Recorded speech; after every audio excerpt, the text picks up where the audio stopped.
Livreurs, chauffeurs, travailleurs, travailleuses en ligne de tout genre sont en effet traités comme des partenaires. Ces acteurs sont d'une vulnérabilité à nul autre pareil. Parmi ces acteurs figurent des femmes, des personnes handicapées qui font face à d'énormes défis.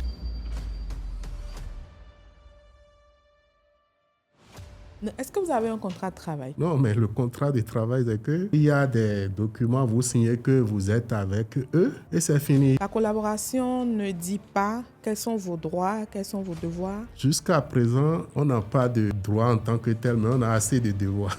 Le législateur béninois a été clair et précis en la matière. Lorsque vous ne disposez pas d'un contrat écrit, vous êtes lié par un CDI, c'est-à-dire un contrat de travail à durée indéterminée. Les parties conviennent de la forme qu'elles comptent donner au contrat de travail.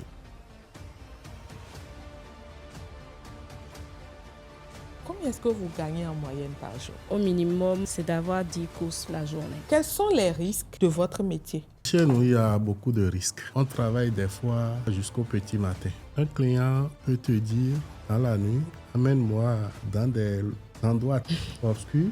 Voilà que tu as déjà accepté la course au départ.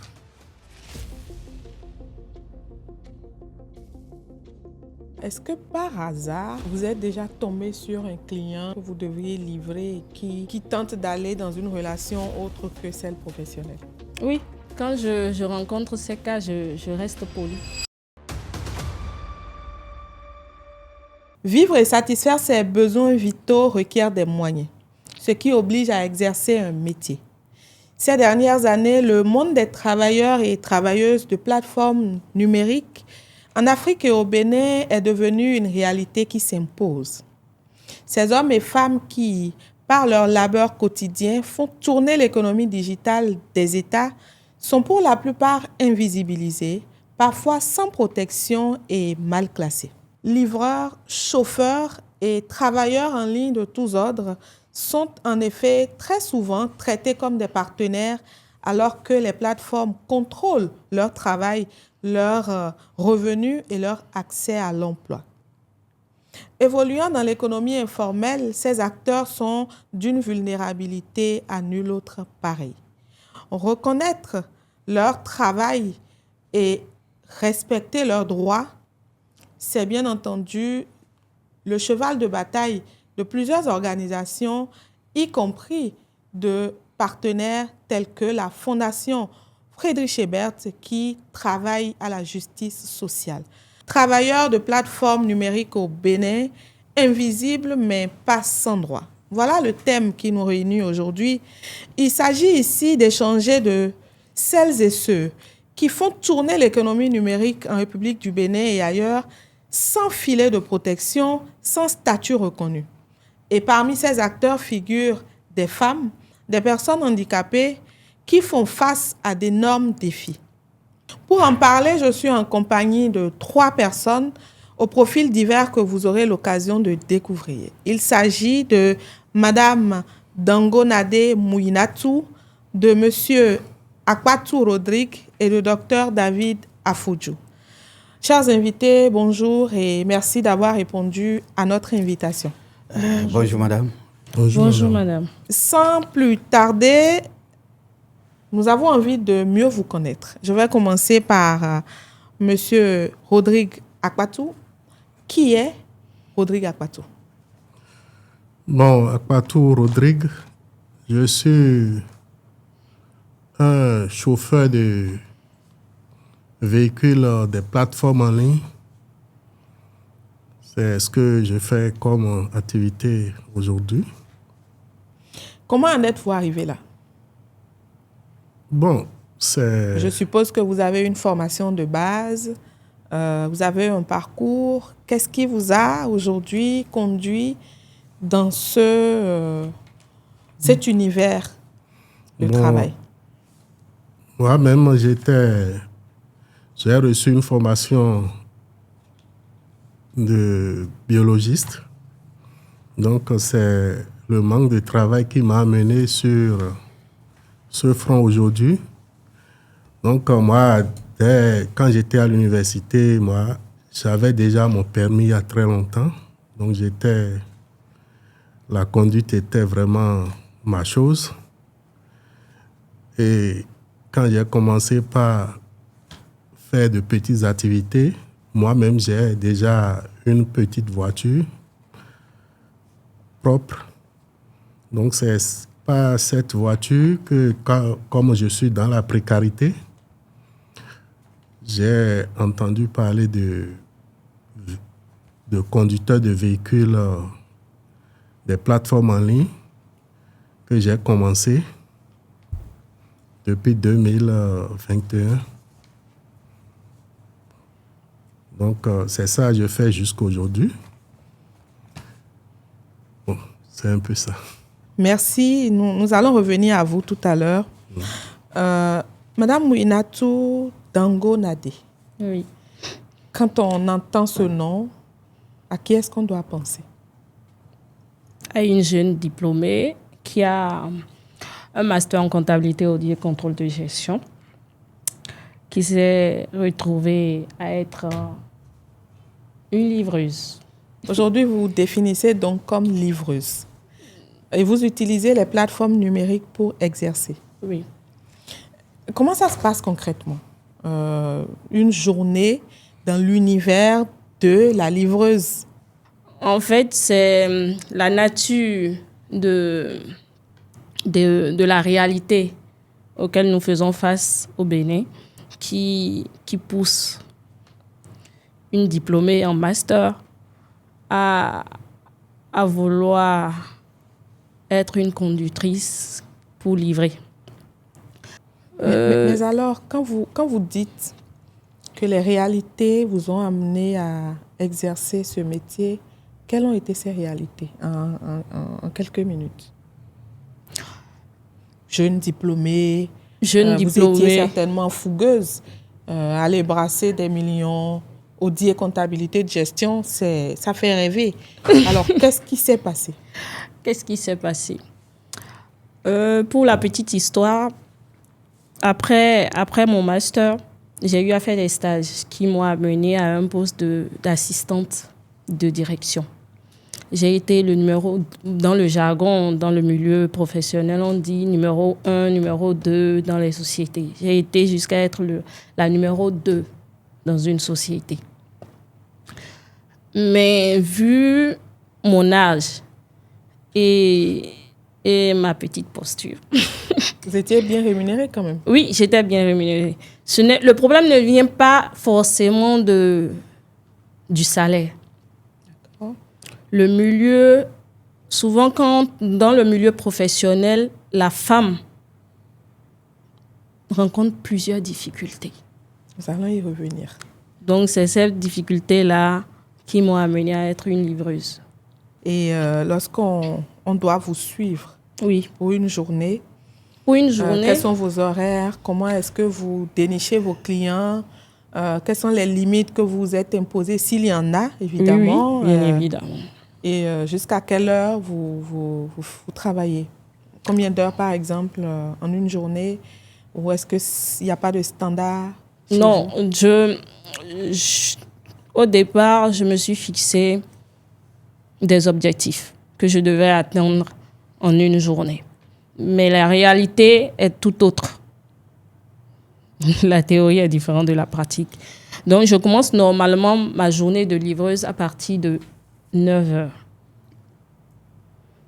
9 heures dans ce sens où c'est mes clientes qui doivent me faire un retour. Si je n'ai pas de retour jusqu'à 1 heure donnée la veille, je suis obligée de commencer la journée à partir de 9 heures. Parce que mes clientes ont des clients que nous devons satisfaire. Bon, pas forcément mes clientes, il y a aussi des clients dedans.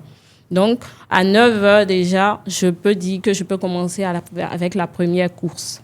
Donc, en commençant avec la première course, je peux arriver à avoir plusieurs courses dans la journée qui peuvent m'amener jusqu'à 19 heures. Après 19 heures, s'il y a d'autres courses, mes clientes me chargent d'informer à leurs clients que le colis est avec moi et que je les livrerai au moment opportun. Non, pas au moment opportun. Le lendemain, mais à l'heure qui leur convient. Donc, Donc, un client peut dire j'ai besoin du colis déjà à 8 heures.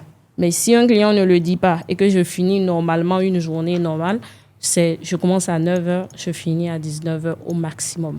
Je vous fais une question à tous les deux. Oui. Vous, quand on vous écoute, on comprend que vous êtes votre propre employé, à la fois votre propre employé, mais votre... Mon propre directeur. Votre responsable. Okay. Donc, vous avez les deux postures. Oui. Alors, l'exercice de votre travail, quels sont les défis qui jonchent cet exercice-là? Quels sont les défis que vous rencontrez le plus dans l'exercice de ce travail? Conduire une moto ou un véhicule de manière générale durant des heures, ce n'est pas forcément aisé, je le suppose.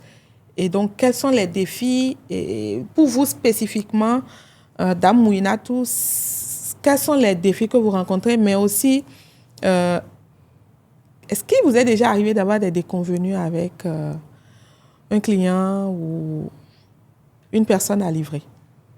Oui, plusieurs fois. Est-ce qu'on peut poser des mots sur ces défis? Oui. Parce que cet espace est en même temps un espace pour faire du plaidoyer. Oui. Afin donc de voir un certain nombre de vos difficultés résorbées. D'accord. Le premier défi, c'est de pouvoir satisfaire mes clients.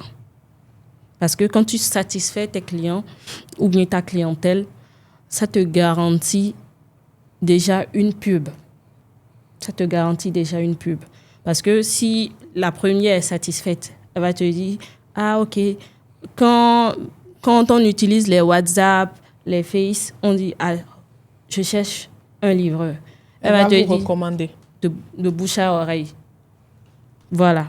Donc, mon premier... On va dire que votre leitmotiv, c'est de satisfaire vos clients. Oui. Mais les défis alors que vous rencontrez dans cette dynamique? Dans cette dynamique, il y en a. Par exemple, il y aura une cliente qui ne va pas t'appeler tôt, mais va dire à sa cliente ou bien à son client, « Ah, le livreur a déjà pris le colis depuis. » Et au moment où elle dit cela au client, elle ne t'a pas encore contacté. Maintenant, elle te contacte. Tu dis, OK, je suis à tel endroit. Elle dit, reviens prendre le colis. Tu viens prendre le colis. Elle te donne le numéro du client. Tu appelles le client. Le client, sans le savoir, te récupère. Tu conduis, tu amènes. Tu lui dis, OK, pour la course, c'est tel montant. Il te dit, oh, tu es trop cher. Or, toi, tu considères la carburation d'abord, qui n'est pas stable, parce que ça varie. Tu considères le temps mis pour aller récupérer le colis, pour le lui amener. Mais lui, il va te dire, ah, je veux ça tout à l'heure. Peu importe si tu vas voler, si tu vas sauter, l'essentiel, s'il dit tout à l'heure, c'est dans sa tête, en 2 minutes, il a son colis. Merci. Nous reviendrons certainement sur d'autres défis. Mais avant, je voudrais demander à M. Akpatou. Oui. Votre profil, il est différent de celui de Dame Mouinatou. Oui, oui. Vous êtes certainement employé d'une boîte qui vous permet de travailler, bien entendu, sur la base d'un lien via le numérique. Alors, vous, en ce qui vous concerne, oui. Comment est-ce que ça fonctionne? Bon, chez nous, vous adhérez à leur plateforme. Il y a une petite formation de base qui est faite. Et après cette formation, vous commencez. C'est que vous allez en ligne sur votre portable. Le client de chez lui, il fait la demande. Si vous êtes disponible, non, même si vous êtes le conducteur le plus proche, la demande vient sur vous. Vous prenez la demande là et vous appelez, soit la personne vous appelle ou bien vous l'appelez pour échanger vos positions. Est-ce que vous êtes à l'endroit indiqué sur l'application ou bien telle chose? Et ça, comment vous allez vous allez vers la personne, vous le prenez. Si vous avez la chance que cette personne sort vite, vous le prenez. S'il ne sort pas, vous mettez l'attente. Sans oublier que vous avez parlé des défis. L'attente que nous on met là, des fois, ça nous cause de préjudice. D'autres voient que l'attente là, ça crée des frais. Des frais pour eux, peuvent annuler la course. C'est après tout que cette plateforme-là ont compris ça, ils ont mis quelque chose là pour régler ce problème un tant soit peu. Donc, si le client sort, vous commencez là. C'est quand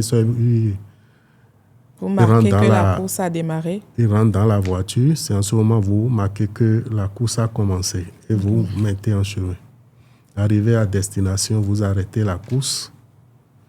Ce que ça sort comme montant, c'est ce que le client paye et vous êtes en ligne encore. Si un autre client vous appelle encore là, vous prenez. Est-ce que vous avez un contrat de travail? Comment ça se passe? Est-ce qu'on a un contrat de travail? Non, mais le contrat de travail, c'est que on n'a pas de contrat de travail en tant que tel. C'est qu'il y a des documents, vous signez que vous êtes avec eux et c'est fini. Ils vérifient votre permis de conduire et si vous avez des cartes d'identité, ils prennent et c'est tout. Alors donc, la collaboration ne dit pas quels sont vos droits, quels sont vos devoirs? Bon, jusqu'à présent, ce que la collaboration l'a dit, et moi je vois, on n'a pas de droit en tant que tel, mais on a assez de devoirs. D'accord. Toujours est-il qu'on ne fera le procès de personne ici, d'aucune plateforme. Oui. Docteur Afodjou, au regard de toutes ces expériences, quelle est l'analyse que vous faites à chaud? Bon, l'analyse ici, c'est que il se pose le problème du statut.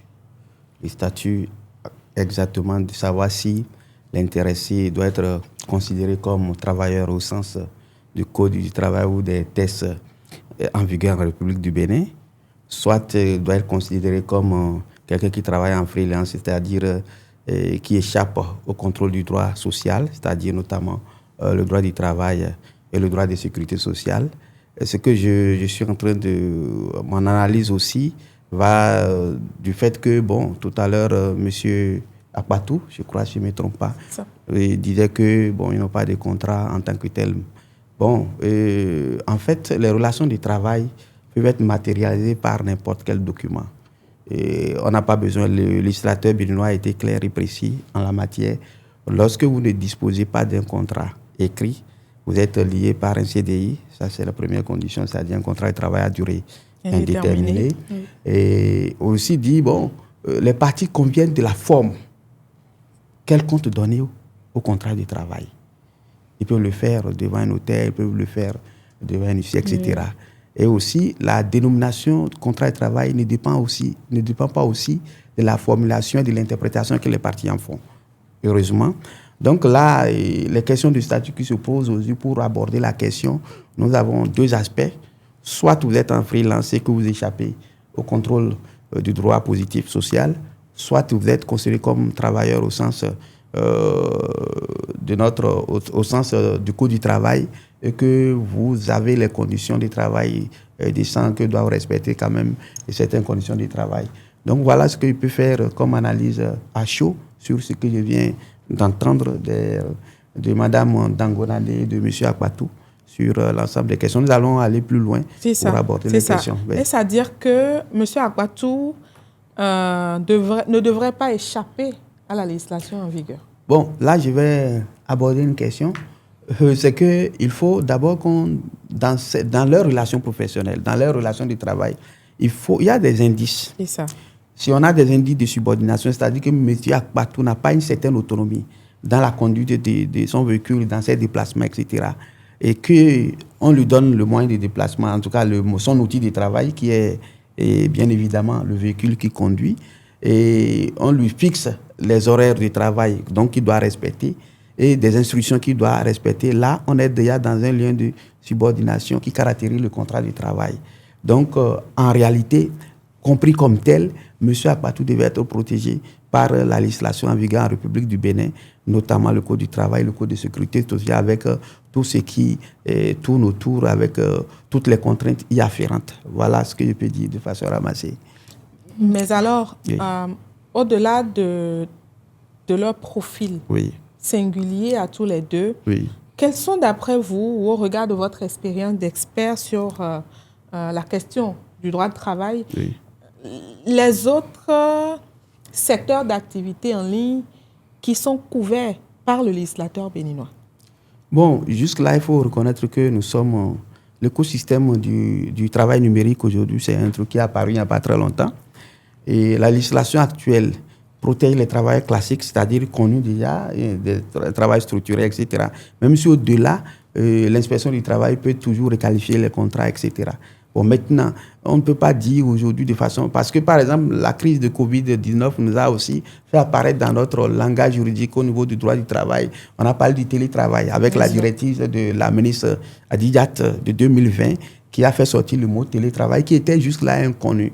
Donc, ces acteurs aussi sont protégés par la législation en vigueur. Donc, en réalité, dire qu'il y a certains secteurs aujourd'hui qui sont protégés, puisque nous sommes dans une nouvelle vague de travail qui apparaît au grand jour. C'est vrai que c'est déjà, il y a des années que c'est ailleurs déjà, mais aujourd'hui au Bénin, c'est développé aujourd'hui avec les plateformes numériques, et notamment Facebook et TikTok, etc. En tout cas, ce qu'on appelle les réseaux sociaux aujourd'hui, qui sont mis à contribution pour faire un certain nombre de prestations qui peuvent être analysées comme prestations de travail, comme quelqu'un aussi qui travaille en freelance, c'est-à-dire un entrepreneur personnel et privé qui supporte lui-même les risques et aussi partage les bénéfices à son niveau seul, qui ne partagera pas certainement avec cela. Donc, c'est exactement ça que je peux dire dans ces conditions-là. C'est ça, c'est ça. Et je pense que c'est le cas de Dame Mouinatou, oui. à qui je me tourne pour savoir Oui. comment est-ce que vous organisez vos revenus. Je suppose que aujourd'hui, vous avez une santé fragile, vous êtes amené à aller faire des soins. Comment est-ce que ça se passe?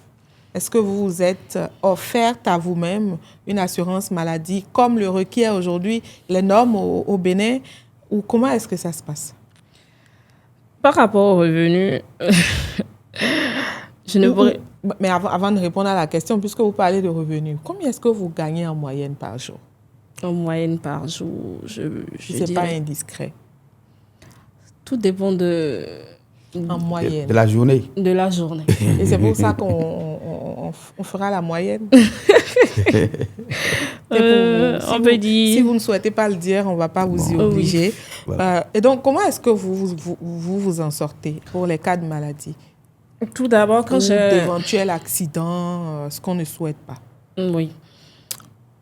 Quand j'ai mis en place le système de livraison, je me suis dit, au minimum, c'est d'avoir 10 courses la journée. Avec ces 10 courses, je me voyais déjà en un mois à avoir un montant donné. Les 2 pièces que je dis, c'est la moto qui te permet il faut l'entretenir. Donc, avec les revenus, là, tu dois entretenir la moto. Tu dois veiller à ce que ça ne te lâche pas du tout. Tu dois veiller à épargner. En réalité, ce que nous, on va appeler revenu, c'est ce on essaie d'épargner. Mais si on n'épargne pas, c'est la carburation qui va tout bouffer. Donc, vos revenus, c'est ce que vous épargnez, mais c'est ce qui vous permet aussi de vivre au quotidien. Voilà. C'est dedans, je vais entretenir la moto, je vais acheter la carburation, je vais acheter la connexion parce que j'utilise comme numérique. Oui, je dois acheter la connexion. Je dois être en ligne 24 heures sur 24. Parce que pendant la nuit, quelqu'un peut te dire « Ah, demain matin, j'aimerais que j'ai une course. » Donc, ta connexion doit être là. Tu dois avoir un téléphone en bon état. Mais quand vous avez couvert tout ça, que vous avez fait, vous avez épargné, quelle est la part qui revient à votre état de santé ou aux éventuels cas d'accident? Je vais inclure ça dedans. Sinon, actuellement, là, vu que je suis de façon... je suis en même temps responsable et en même temps employée, je mets la partie santé à mes frais, à mes charges.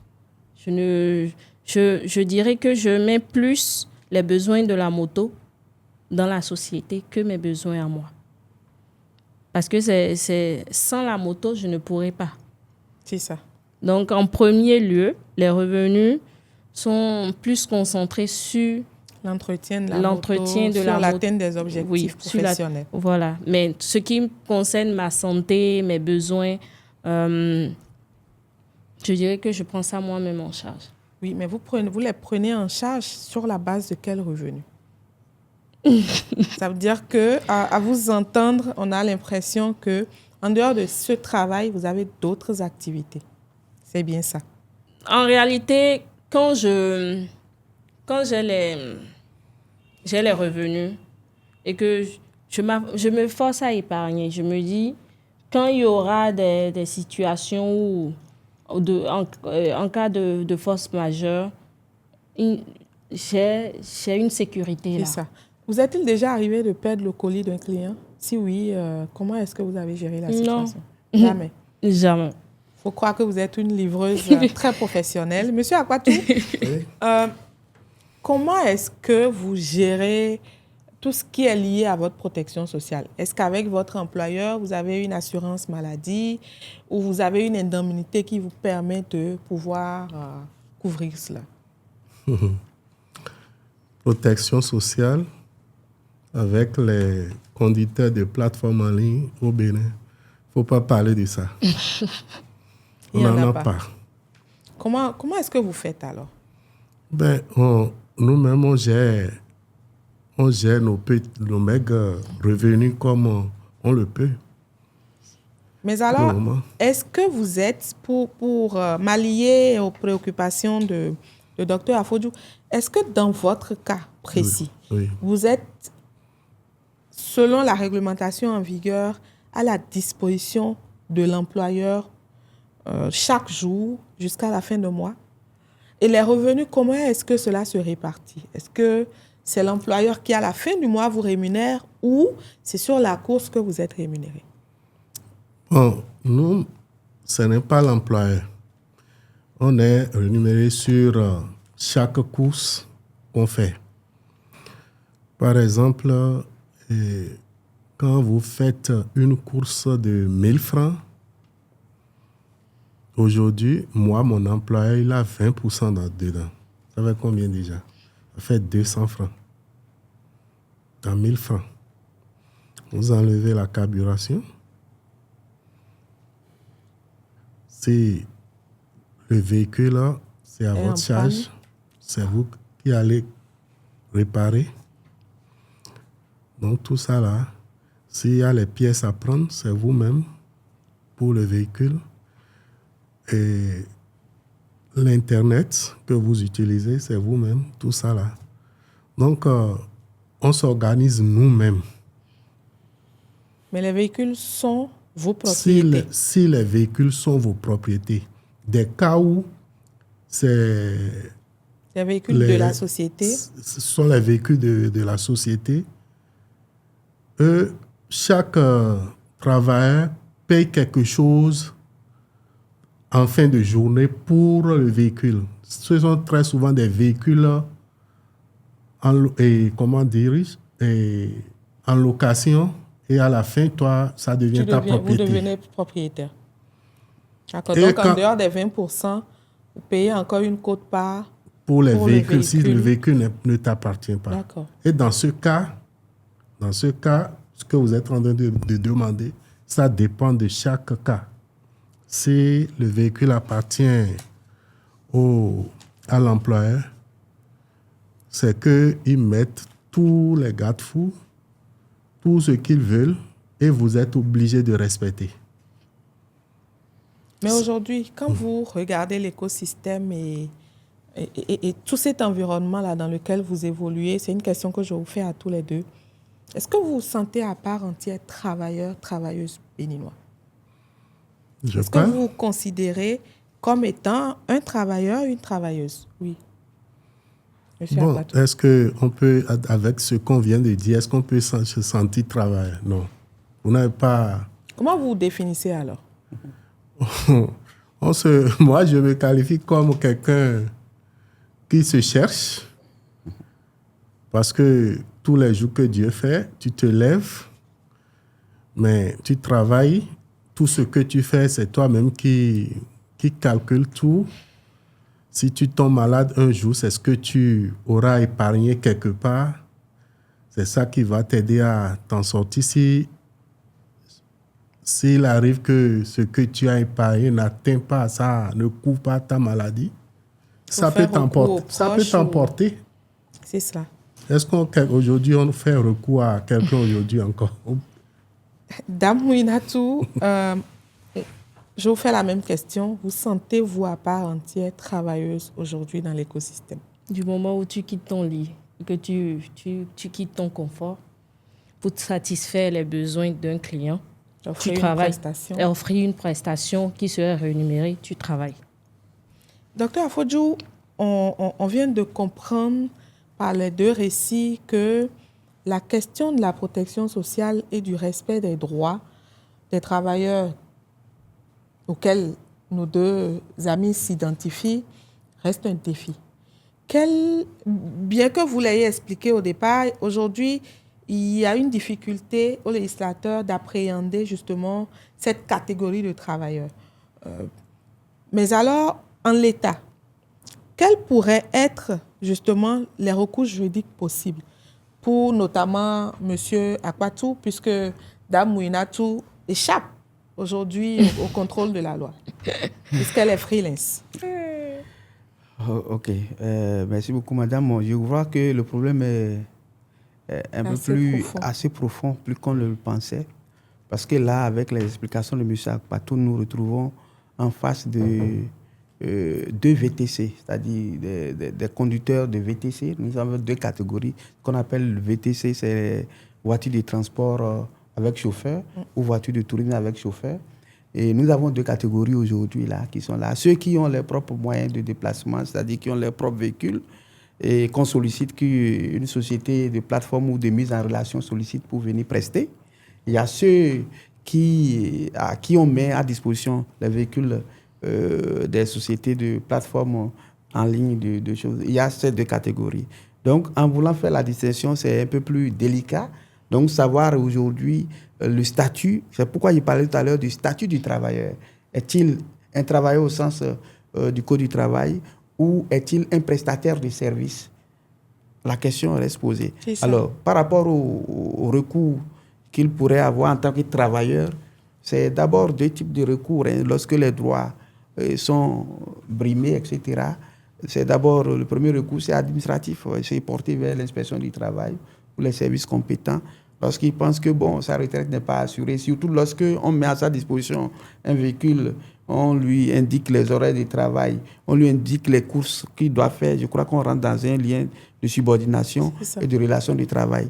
Donc là, s'il n'a pas satisfaction, il pourrait se tourner aussi vers les juridictions compétentes, notamment le tribunal du travail, lorsque les indices de subordination sont décelés, lorsque la relation de travail est qualifiée la relation professionnelle est qualifiée de relation de travail en bonne et due forme. Donc là, la question de recours qui s'impose à lui est ça. Maintenant, lorsque nous prenons le deuxième cas, c'est-à-dire ceux qui ont leurs propres instruments de travail, qu'est le véhicule, je crois que la question est beaucoup plus délicate. Ils rentrent dans ce qu'on appelle les prestataires de services. Parce qu'on les sollicite de façon ponctuelle pour venir prester et eux, pour gérer la plateforme, etc., ils leur doivent une petite redevance Lui parlait de 20% C'est ça. sur 1000 francs, donc ça fait 200 francs. Donc en réalité, la question est beaucoup plus profonde et il faut déjà concerne en réalité les contours de ce travail-là qui peut-être est nouveau dans le droit positif social au Bénin pour qu'on puisse légiférer et identifier. Ailleurs, c'est déjà fait. Ailleurs, c'est des fois aux États-Unis, il y a 6 indices qu'ils ont décelés. Par exemple, en Europe, je crois, c'est 2. Donc là même, quand on prenait les conducteurs de Deliveroo et consorts, ils ne sont pas toujours reconnus comme tels, comme des chauffeurs, comme des travailleurs au sens du Code du travail. La question reste posée. En réalité, dans, je crois, un tribunal fédéral des États-Unis a tranché la question pour dire que les chauffeurs des plateformes, par exemple, sont des travailleurs au sens du Code du travail. Donc, en réalité, pour répondre à la question de façon ramassée, c'est qu'il faut trouver 2 compartiments par rapport à ceux qui travaillent. Le premier, ceux qui ont leurs propres moyens et qui se comportent comme des prestataires de services, donc travailleurs indépendants, qui peuvent vous refuser pour dire « je ne suis pas disponible », par exemple. Là, lorsqu'on vous appelle, oui, moi j'ai déjà une autre commande en cours, vous pouvez décliner. Par contre, lorsque c'est l'autre qui met à votre disposition son véhicule, vous êtes obligé de répondre favorablement à ces sollicitations, etc. Donc, même lorsque vous êtes occupé, vous avez déjà, vous dites, bon, dans combien de minutes vous serez libre? Et là, ça devient une relation professionnelle du travail, considérée comme telle. Voilà à peu près ce que peut dire en matière de recours. Est-ce que, en l'état, oui, M. Akpatou et des travailleurs comme lui, ou ceux et celles qui se retrouveraient dans les catégories que vous avez énumérées, peuvent librement adhérer à un syndicat ou se constituer en un syndicat? Bien sûr. Tout corps professeur, même Madame Dango, bien qu'étant freelance. Les freelances, ils peuvent se retrouver entre freelance et se constituer en syndicat. Parce que lorsqu'on parle de syndicat, il y a 2 catégories.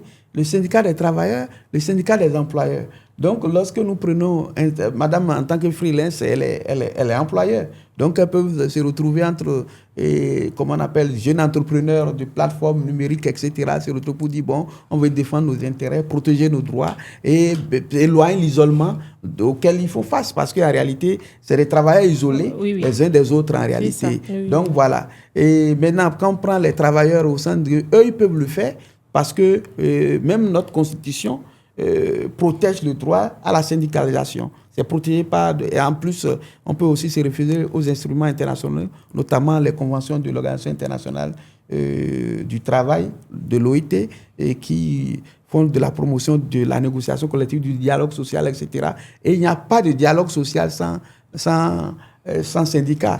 En réalité, si ces travailleurs de l'économie numérique ou de cet écosystème doivent pouvoir défendre leurs droits, il faut qu'ils puissent se regrouper ensemble dans une association qui est dénommée syndicat pour qu'ils puissent porter leur voix, etc. Donc, les conventions de l'Organisation internationale du travail permettent à ces travailleurs de se syndicaliser, de créer les syndicats, d'adhérer ou non, puisque l'adhésion aussi, c'est volontaire, c'est libre et volontaire. Voilà ce que je peux expliquer de façon rapide. Merci. C'est suffisamment clair et je veux espérer que vos indications vont éclairer tous ces acteurs-là qui évoluent dans cet écosystème et qu'ils et elles pourront mieux s'organiser pour défendre leurs droits. Dame Ouinatou, dites-nous, tout à l'heure dans votre propos, on a compris qu'en tant que femme, vous êtes confrontée à plus de défis parce que justement vous êtes une femme. Oui. Dans le cadre de votre travail, est-ce qu'il y a des spécificités liées donc à votre sexe? Est-ce qu'en tant que femme, vous rencontrez effectivement plus de défis dans votre travail de livreuse? Et si oui, si vous aviez une recommandation à faire, ou qu'est-ce qu'on pourrait faire pour améliorer les conditions de travail pour les femmes exerçant dans cet écosystème? Moi, je suis sur 2 fronts. Lorsque je prends le cas de mon diplôme, j'étais l'assistante de direction. Donc, les ordres passaient par moi pour atteindre les autres employés. Vu mon âge, vu mon sexe, il se trouve qu'il y a des hommes qui ont cette petite pensée qu'une femme ne peut pas les diriger. Le simple fait de me voir là, ils oublient celui qui est derrière moi. Celui qui Celui dont vous portez la voix. Voilà. Donc, dans leur tête, c'est moi, je donne les ordres. Et c'est pas évident. Ok. C'est pas du tout évident. Un jour, j'étais dans mon bureau quand un élément vient et me dit « Dans ma famille, tu es la Benjamin. Tu peux pas me donner des ordres. » Mais dans l'écosystème de la livraison, Dans l'écosystème de la en tant livraison... que femme, est-ce qu'il y a des défis spécifiques? euh, Je suppose que vous êtes en interaction avec d'autres collègues qui sont hommes ou femmes, oui, qui font le même métier que vous aujourd'hui. Oui. Au regard des expériences que vous partagez, est-ce que à la date d'aujourd'hui, vous pouvez dire qu'être femme dans un écosystème comme celui-là, c'est périlleux pour vous? Si oui, donnez-nous quelques exemples de vécu. bon, actuellement, moi, je dirais que je suis plutôt chérie. En D'accord. griffe. Parce que, tout d'abord, dans ma façon de faire avec mes clients, je ne leur permets pas de me manquer de respect. Bien vrai, il y a de ces clients-là qui sont un peu capricieux, mais moi, je préfère garder mon calme. Parce qu'il y a de ces clients-là, tu peux être femme, tu peux être homme, ils s'en foutent pas mal. La belle peuple, je peux donner un exemple. J'étais allée livrer un monsieur. Il a demandé à ce qu'on le livre. Je prends le colis depuis Akpakpa. Il a confirmé sa commande et il a dit que je pouvais venir. Donc, ma cliente m'a appelée. Je suis allée chercher le colis. Je l'ai appelé, il n'a pas décroché. La cliente m'a dit, tu peux partir, car il a confirmé sa commande. Je devais amener ça à Fidrosset. Arrivé à Fidrosset, je l'appelle, je dis, ah monsieur, je suis telle société, c'est pour une livraison. Il me dit, ah, que l'huile est à Ouida. Je dis, d'accord. Par rapport à la commande, comment je vais gérer? Il me dit, je reviens dans 1 heure de temps. Je dis, d'accord. Vu mon expérience, à 45 minutes, je l'appelle. Ah, je n'attends pas les 1 heure. À 45 minutes, je l'appelle. Je dis, ah, monsieur, c'est toujours moi. Je vous attends où pour vous donner votre commande? Il me dit, je suis à Akpakpa. Ok. Je dis, d'accord. Je viens où à Akpakpa? Il me donne le lieu. Je viens. Je dis, monsieur, je suis à Akpakpa. Il me dit, oh, c'est quelle commande même qui fait des heures, sans oublier que c'est lui qui a... je dépense plus d'énergie pour une livraison que je devais faire en 1 heure ou en 45 minutes. Plus de carburant. Plus de carburant parce que je me promenais. Et il ne considère pas ça. Et il finit par me gronder encore. Qui m'a demandé de faire la commande? Je dis, monsieur, calmez-vous. C'est juste qu'elle m'a confirmé que vous avez confirmé votre commande. C'est pour cela que je me suis permis de vous appeler. Et d'insister. Et d'insister. Veuillez m'excuser si je vous embête, mais vu la commande, je ne peux plus retourner vers ma cliente. Il me dit, oui. Oui, vous voulez. Allez-y. Il me dit, non, mais ce n'est pas mon problème. Je dis, Vous avez fini quand même par trouver un terrain d'entente. Je l'amène. La première phrase qu'il dit, quand il me voit, mais vous êtes patient. Hein. Donc, il savait pertinemment qu'il ne voulait plus la commande. Mais juste pour ne pas dire j'annule, il voulait me pousser à bout. C'est ça. Et en dehors de ce cas, est-ce que par hasard, oui, vous êtes déjà tombé sur un client que vous devriez livrer et qui tente d'aller dans une relation autre que celle professionnelle? Oui. Et comment est-ce que vous arrivez à gérer ces cas? Quand je rencontre ces cas, je reste polie. Ça marche à tous les coups? Je reste polie. Je ris.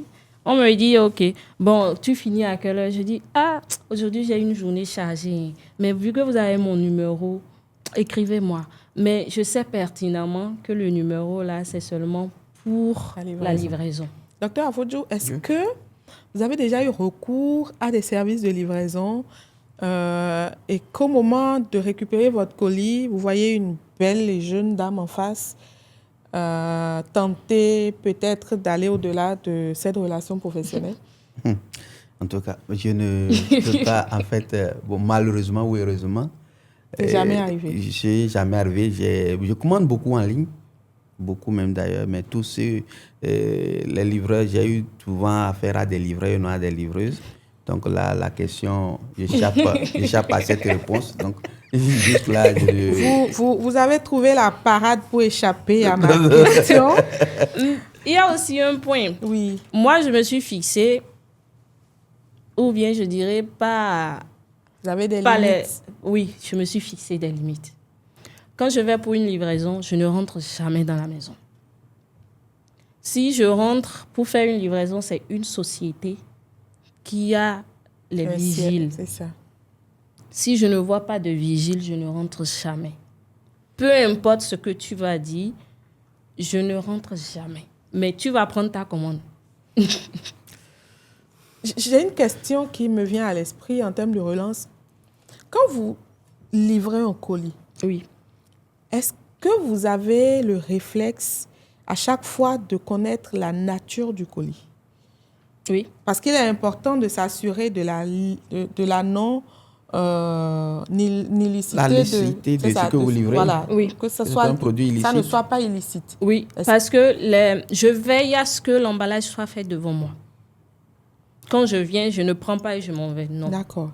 Souvent, quand on m'appelle, je suis plutôt tentée à dire, je veux livrer quoi? Et c'est en ce moment, vous allez voir, la personne est en train de ranger dans le sachet. Je ne prends jamais quelque chose emballé. Si vous avez un conseil à donner à vos collègues livreurs, parce que beaucoup d'expériences ont vécu des cas de ce genre où ils se retrouvent à la destination à livrer un colis dont ils ne maîtrisent pas du tout le contenu. Si vous avez un conseil à leur donner, qu'est-ce que vous diriez? Complicité, là, c'est 5 ans. Hein. Ou bien? Je pense que c'est suffisamment clair. Docteur Afodjo, sur la question, vous avez un conseil à donner? Le conseil, moi, j'ai été livré plusieurs fois où j'ai retourné des produits. Parce que très souvent, le livreur, il arrive et vous dit non, bon, moi, je ne suis qu'un livreur. Je ne sais pas de quoi il s'agit.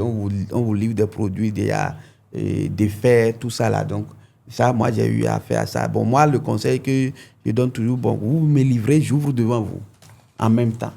Parce que je ne voudrais pas avoir affaire à un produit déjà contrefait ou sur la... Parce que très souvent, j'ai retourné aussi pour des gens, on vous montre quelque chose, on vous livre et c'est autre chose qu'on vous livre. Oui. Malheureusement, donc voilà, ces cas-là sont légion.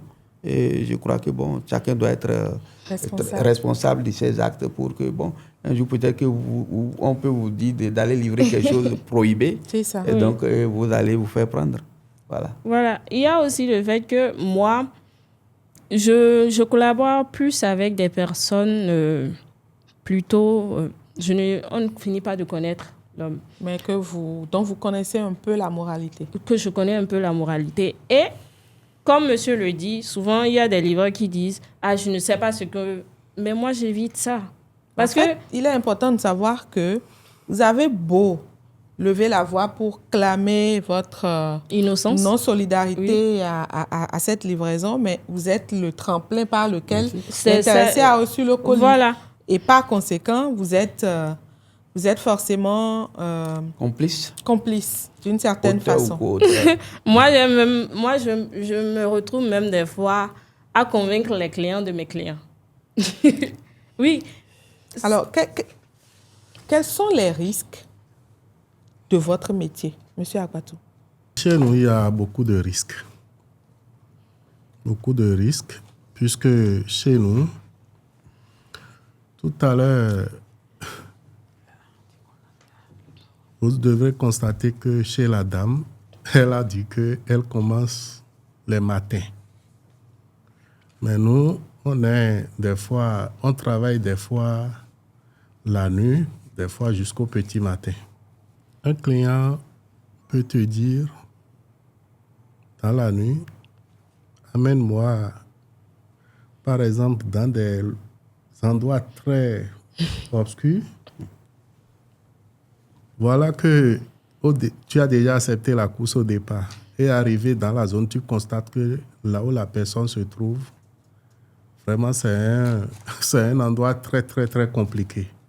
Ou bien, soit, tu vois que c'est une zone qui n'a pas de sécurité, soit l'accès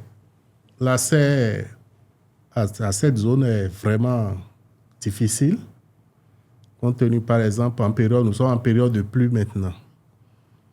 Et c'est à ça là, on assiste très souvent en période de pluie. Le client reste dans une zone marécageuse, il te dit de venir la chercher devant son portail. Il sait que le véhicule ne peut pas aller le chercher là-bas. Mais la personne reste là-bas. Il te dit, par exemple, au début, quand tu as reçu la course, je suis à Védocor, non loin du temps. Au moment où toi, tu viens là, tu l'appelles maintenant et dis, rentre dans tel vent. Tu vois que la zone là, vraiment, Elle n'est pas facile d'accès. On a ces problèmes. De plus, oui. Il y a des clients qui sont des clients à problème. On en rencontre beaucoup. Qu'est-ce que vous voulez dire par beaucoup? Des clients à problème. Un client qui, pour te payer par exemple, la nuit, tu l'amènes à destination, tu arrêtes la course, le prix s'affiche, il dit, je viens, je rentre pour te donner l'argent. C'est pas facile. Tu vas rester là, tu l'appelles, décroche pas. Ce genre de choses, ça arrive. Mais le client qui te dit qu'il veut rentrer dans sa maison pour t'amener l'argent, comment toi tu sauras qu'il y a ci, il y a ça qui va se passer? Ou bien c'est que on te dit, faut avoir confiance en moi, je vais te faire, j'ai pas la monnaie là, on va te faire Momo. Après, prends mon numéro. Tu prends ce numéro-là, tu appelles fatigué. Donc, les risques varient en fonction du milieu dans lequel vous évoluez, aussi de la qualité ou de la probité du client en face. Oui. Mais j'observe que vous êtes tous deux un peu nantis dans vos secteurs. Je veux dire, Dame Mouinatou qui nous explique qu'elle n'a pas vraiment eu de défi outre mesure que ça. Elle réussit à s'en sortir au regard de son expérience et tout. Mais est-ce que vous êtes déjà arrivé de faire un choc? Ah oui.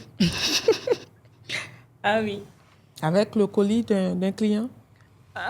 Colis, là, ça, c'est ma priorité. Si je vais tomber, je tombe d'abord avant que le colis ne tombe.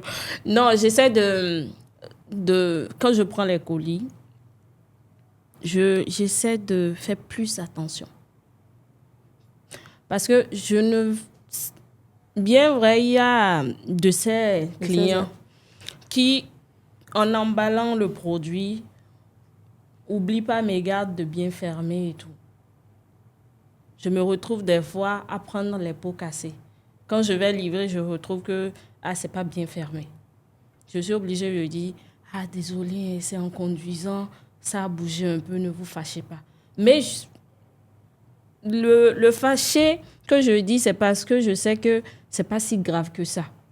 Mais quand je prends le colis... Mais est-ce que vous avez déjà vécu un cas grave? Je n'espère pas, mais je ne veux pas. Mais quand je prends, je veille à ce qu'il n'y ait pas de bémol. Nous, de toutes les façons, on ne vous souhaite que le meilleur. Est-ce que dans votre interaction avec vos collègues, vous avez des collègues femmes qui ont déjà vécu des travers dans le cadre de ce travail? Ça peut être ironique, mais non. Je n'ai pas de collaboration avec mes collègues femmes. J'entends parler qu'il y en a avec les hommes moi. Alors? Avec des hommes, il va te dire que quel est le cas le plus extrême dont vous avez entendu parler? Il a acheté leur truc là. Les ring lights? Oh ouais. Et il n'a pas su protéger et il pleuvait et ça a tapé. Qu'est-ce qui s'est passé à destination? À destination, en réalité, c'est pas le client même qui devait récupérer, c'est son époux qui devait récupérer et lui apporter ça. Arrivé là-bas, vu que la pluie a vraiment tapé, le truc ne s'allumait plus. Ah, qu'est-ce qui s'est passé? Comment? Il dit qu'il pleuvait et comme ils ont dit qu'il y a un bus qui partait, que lui, il était obligé de rentrer sous la pluie. C'est l'argument qu'il a pu donner. Mais je pense que lui n'est pas en freelance comme moi. Il travaille pour quelqu'un. Okay. Donc, je pense que la situation a été réglée avec la dame. Ils ont pu trouver... Mais ils ont dû défalquer un peu de son salaire. Parce que le patron, je pense qu'il est un peu plus flexible. Donc, il a juste récupéré un peu et il a complété lui-même. Et il s'était obligé de racheter le produit à la dame. D'accord. Monsieur Akpatou, oui. Restons sur les expériences.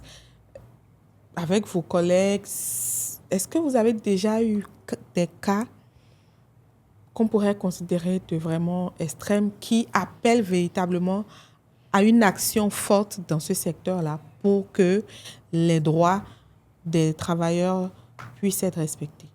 Oui, oui. Il y a eu beaucoup.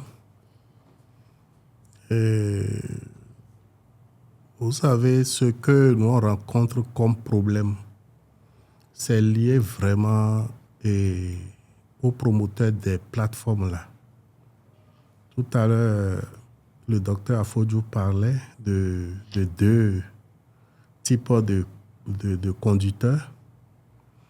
Je vais vous dire que je vais éclaircir quelque chose chez M. Afodjou, le docteur Afodjou, parce que quand on voit les véhicules des promoteurs, c'est que ce sont des véhicules qui plus tard deviendront des propriétés des conducteurs. Ce qu'ils nous prennent comme pourcentage, on prend chez eux aussi. Les 20%. Les 20%. On nous traite de la même manière à ce niveau.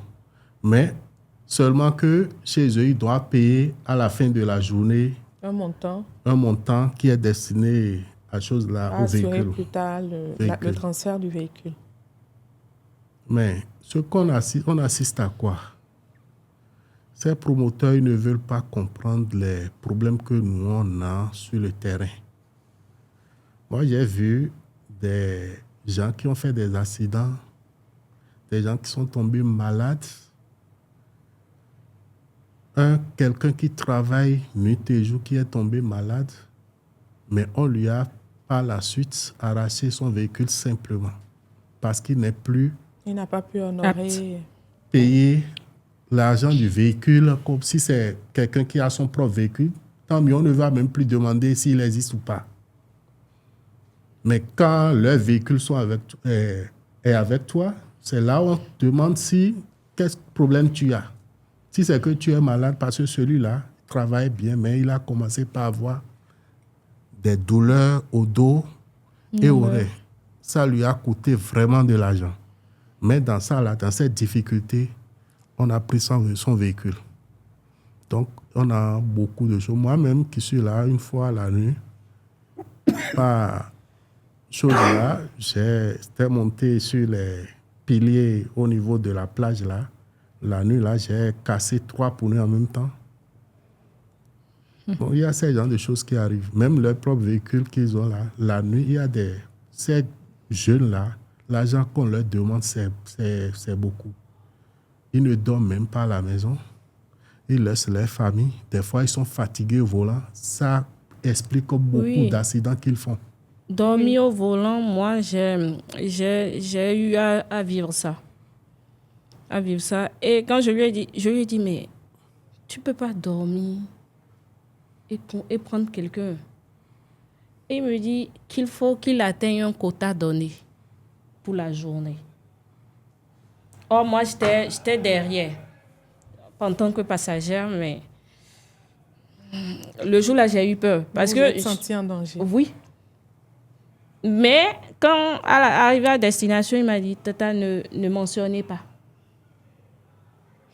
Mais alors, Monsieur Akpatou, si vous avez un message à adresser à nos différents gouvernants qui ont le pouvoir aujourd'hui de changer les choses, le pouvoir, j'ai envie d'utiliser une expression pas forcément formelle, qui ont le pouvoir d'aller regarder dedans, d'aller regarder dans cet écosystème et de pouvoir réorganiser les choses, quel serait ce message? Je voudrais que vous regardiez dans la caméra et que vous adressiez votre message. Bon, qu'est-ce que je vais dire? Ce que je vais dire, c'est qu'il nous aide à regarder très fort dans ce problème-là parce que nous-mêmes, on a essayé d'aller vers ces différentes autorités dans son temps et quelque chose avait semblé décoller, mais après,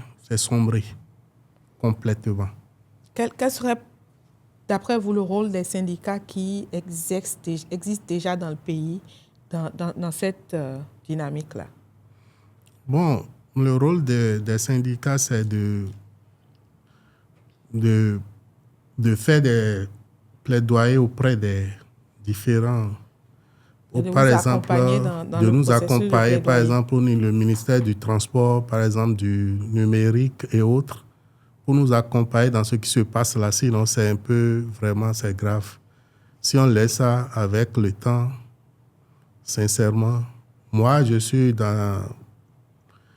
un responsable du syndicat près de la CSA qui intervient dans le domaine. Mais on sait que, sincèrement, les travailleurs des plateformes, quand on les fait appel, on ne les trouve pas. C'est ça le vrai problème. Peut-être parce qu'ils et elles se sentent laissés pour compte. Non, oui, il y a ça aussi, mais c'est que c'est des gens qui n'ont jamais le temps. Au moment où toi, tu veux faire une petite rencontre de 30 minutes, quelqu'un a un client, il te dit qu'il ne peut pas laisser le client venir. Voilà, c'est des choses auxquelles on assiste. Ce qu'on est en train de faire aujourd'hui, c'est de passer par le biais des forums et autres pour les atteindre. Mais ça va prendre. Merci, M. Akpatou. Dame Mouinatou, quel serait votre message pour, j'ai envie de dire, assainir ou voir ce secteur du travail en ligne être réaménagé de sorte à ce que les droits des personnes qui exercent à travers ces plateformes-là soient respectés? Moi, j'ai une question pour le docteur, si vous me le permettez. Bien sûr, quelle est-elle? Pourquoi on ne considère pas les travailleurs en ligne comme des travailleurs?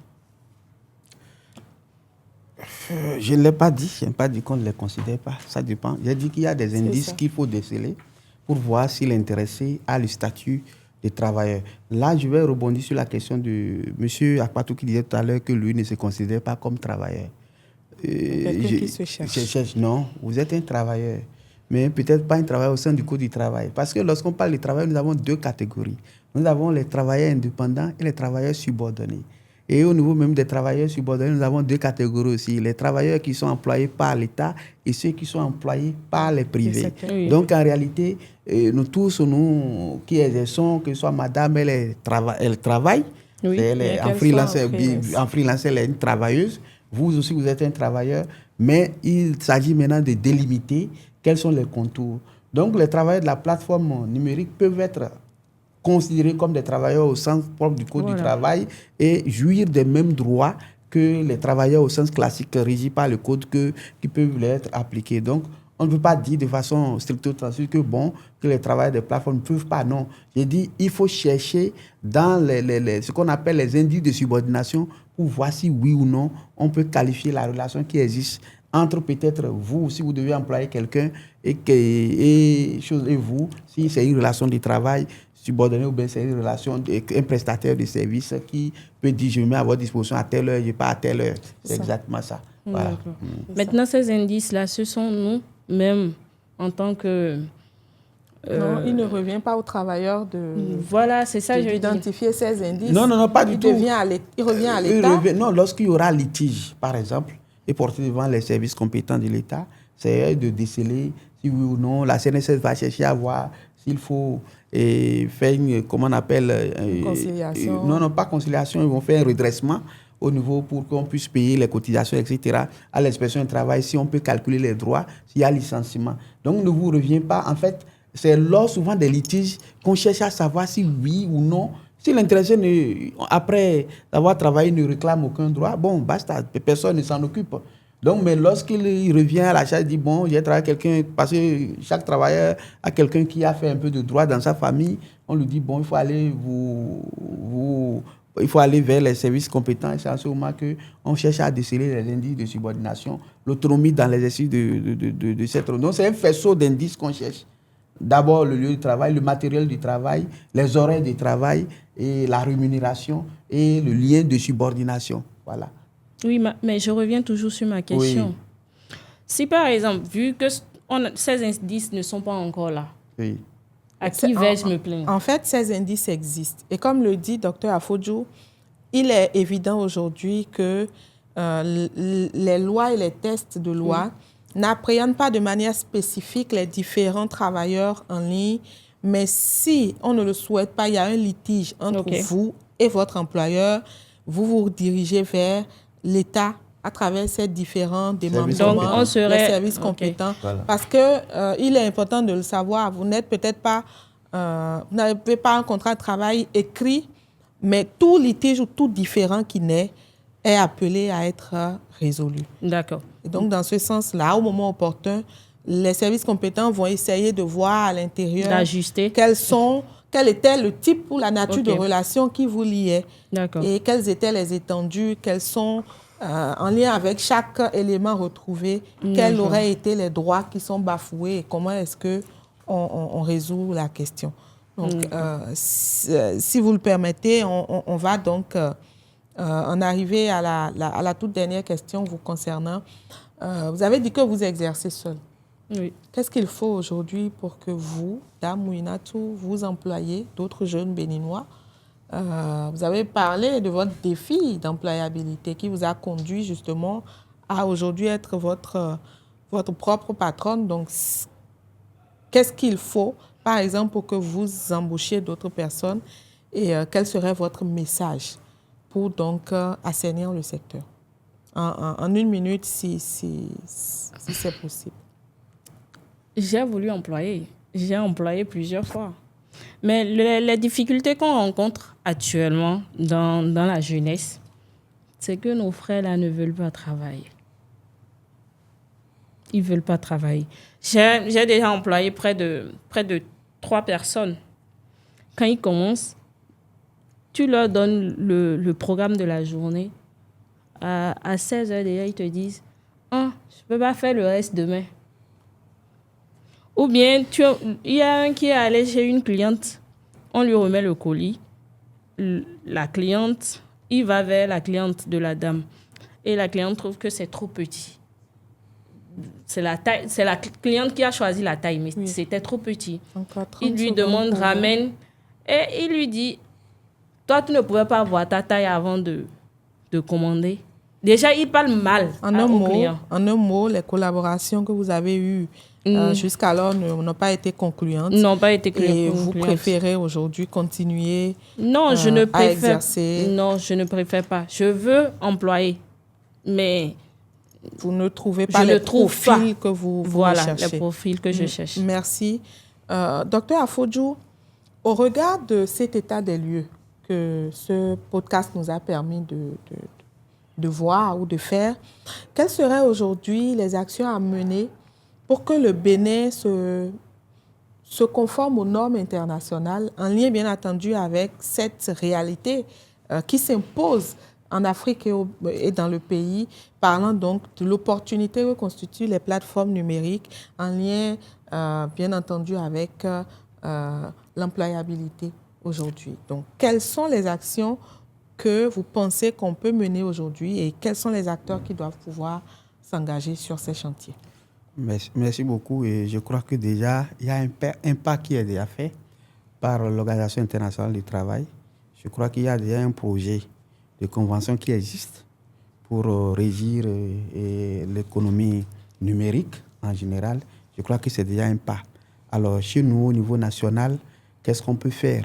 C'est d'abord essayer d'insérer dans notre arsenal juridique au niveau national cette nouvelle forme d'emploi qui génère beaucoup d'emplois au profit des jeunes au Bénin aujourd'hui. Donc, je crois que la relecture du Code du travail qui est en cours devait intégrer cette réalité-là pour qu'on puisse faire un pas vers le travail décent pour ces acteurs-là.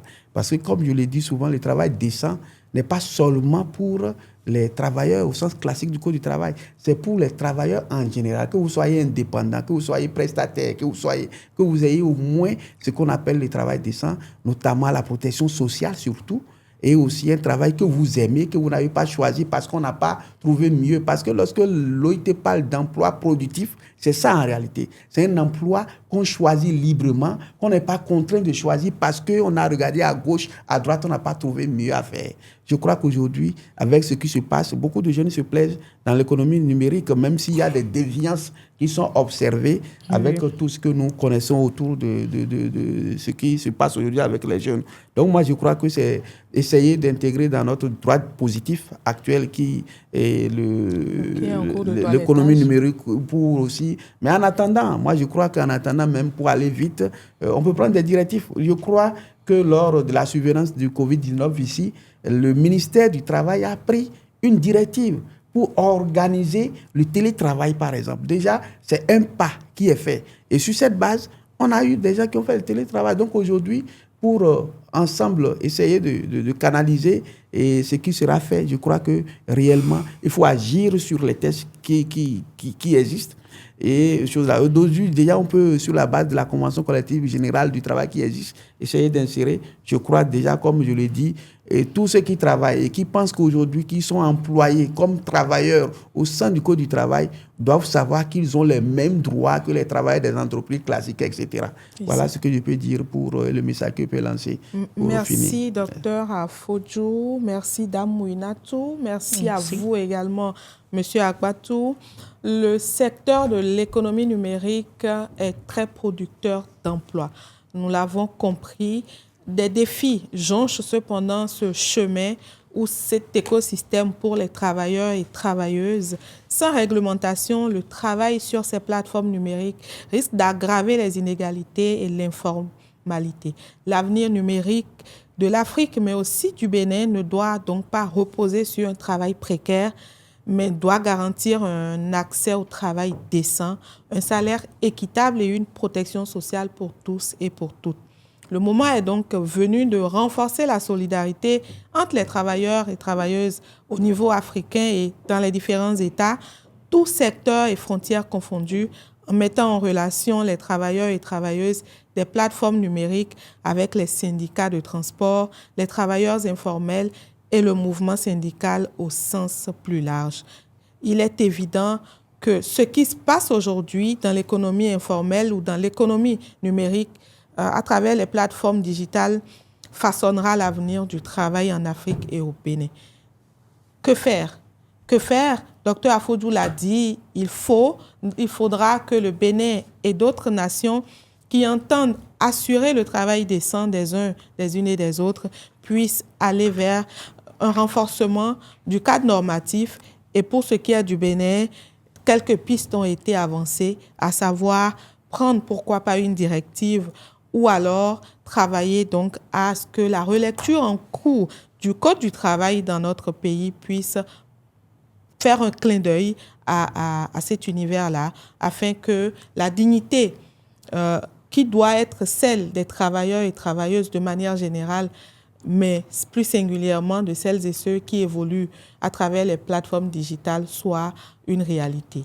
Merci d'avoir été des nôtres et merci particulier à la Friedrich Ebert Stiftung au niveau pays, donc Bénin, et au niveau régional pour avoir facilité et permis la tenue de ce podcast qui sans doute vous aura édifié. Nous sommes très contents d'atterrir après 1 heure d'échange avec ces différents experts et nos invités. Merci d'avoir été des nôtres et sans doute à très bientôt.